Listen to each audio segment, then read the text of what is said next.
सब कुछ आकाश में ही स्थित है, अतः आकाश में जो कुछ है वह सब ब्रह्मा ही है।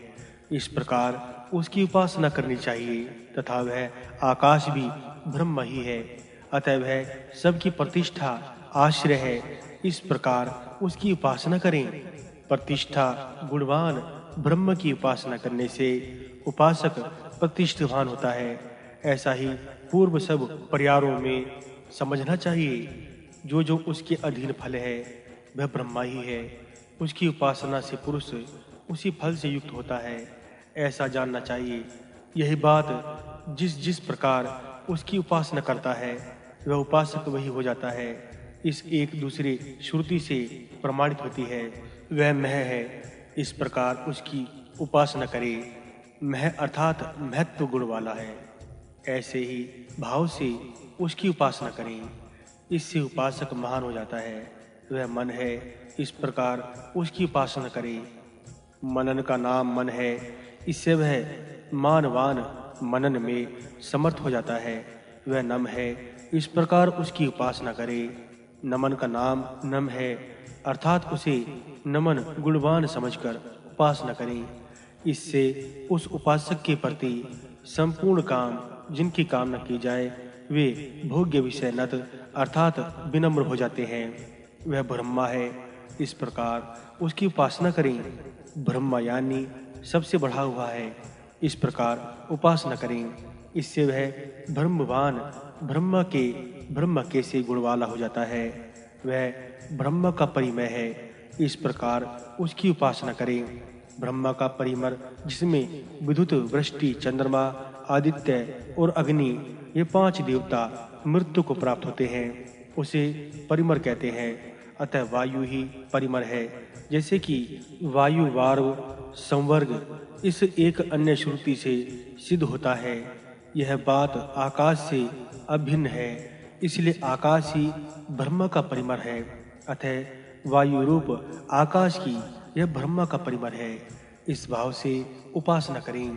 इस प्रकार जानने वाले इस उपासक के द्वारा द्वेष करने वाले प्रतिपक्षी, क्योंकि प्रतिपक्षी द्वेष न करने वाले भी होते हैं, इसलिए यहाँ द्वेष करने वाले यह विशेषण दिया गया है, मर जाते हैं अर्थात प्राण त्याग देते हैं। तथा इसके जो अप्रिय भ्रातव्य होते हैं वे द्वेष करने वाले न होने पर भी मर जाते हैं। प्राण ही अन्न है और शरीर अनाद है। यहाँ से लेकर आकाश पर्यंत कार्य वर्ग का ही अन्न और अन्नादत्व है प्रतिपादन किया गया है। पूर्व कहा गया है कि सो इससे क्या हुआ।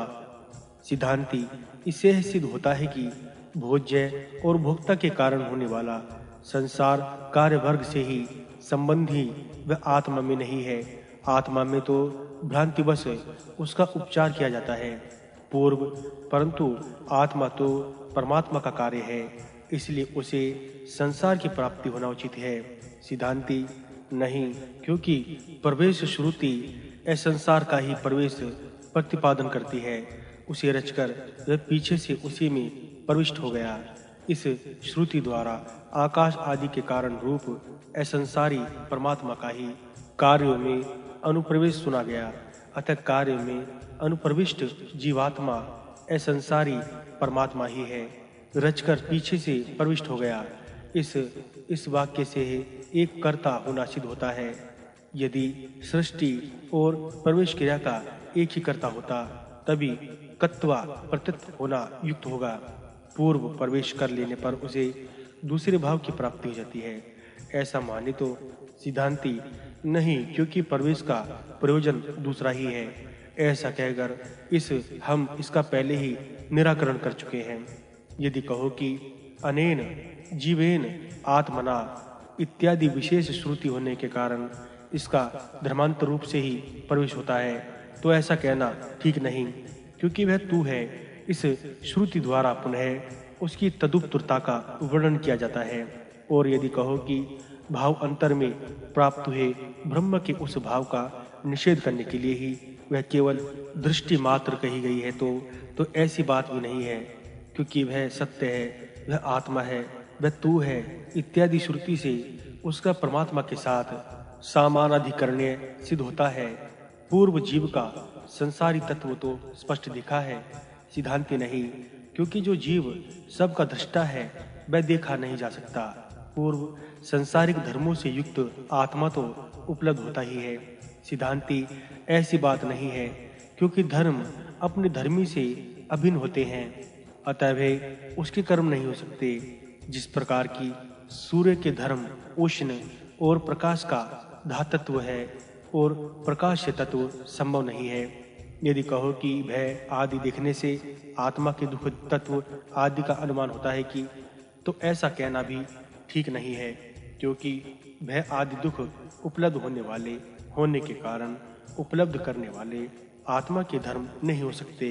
परंतु ऐसा मानने से तो कपिल और कणाद आदि के तर्क शास्त्र से विरोध आता है, सिद्धांति ऐसा कहना ठीक नहीं, क्योंकि उनका कोई आधार न होने से और वेद से विरोध होने से भ्रांति में होना उचित ही है।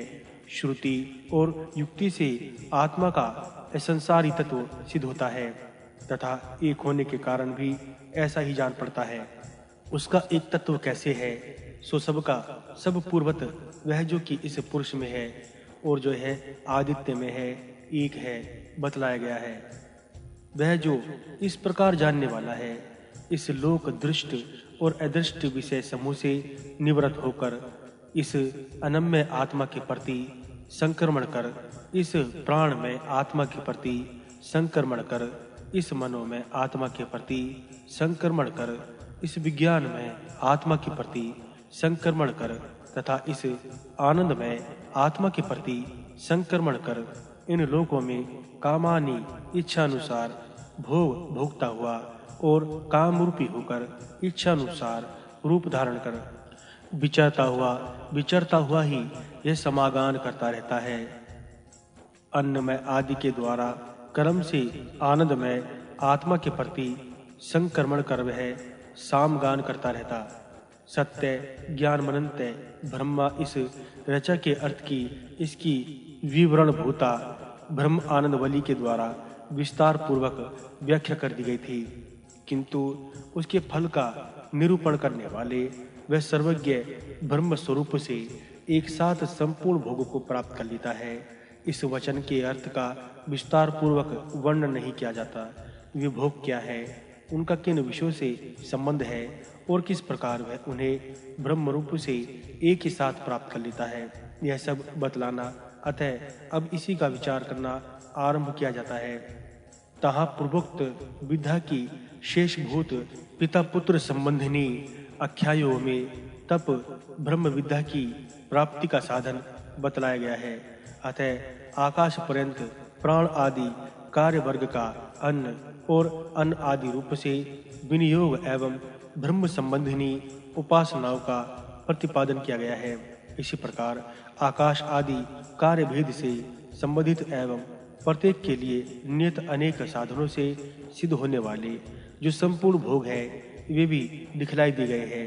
परंतु यदि आत्मा का एक तत्व स्वीकार किया जाए तो असंभव होगा, क्योंकि संपूर्ण भेद जात आत्म स्वरूप ही है।